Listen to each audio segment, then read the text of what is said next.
Herman Cain here on the Rusty Humphrey Show. And there's something in your resume that I had not known, and that is former chairman of the Federal Reserve Bank of Kansas City. Yes. There are a lot of people that say the Federal Reserve is unconstitutional.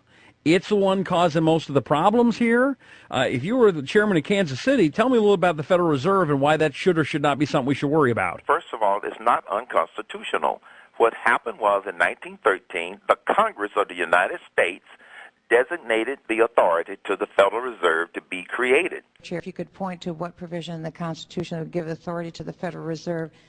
Instead, we have given control of our money to an unconstitutional and secretive Federal Reserve. The whole process is unconstitutional.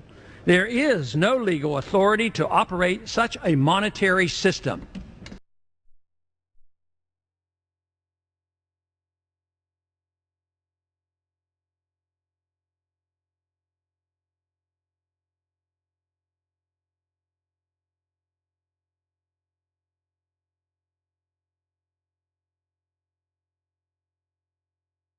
Yes, I supported TARP. Some people say that we ought to audit the Federal Reserve. There's no hidden secrets going on in the Federal Reserve to my knowledge. Why people think we're going to learn this great amount of information by auditing the Federal Reserve.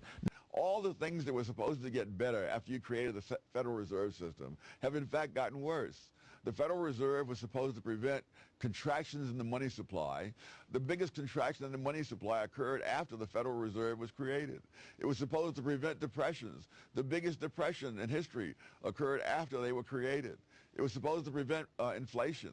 The runaway inflation under the Federal Reserve System is greater than that before the Federal Reserve System. So judged by its track record, there's really no argument for continuing a Federal Reserve System. The Fed is a big, if not the main cancer in the system.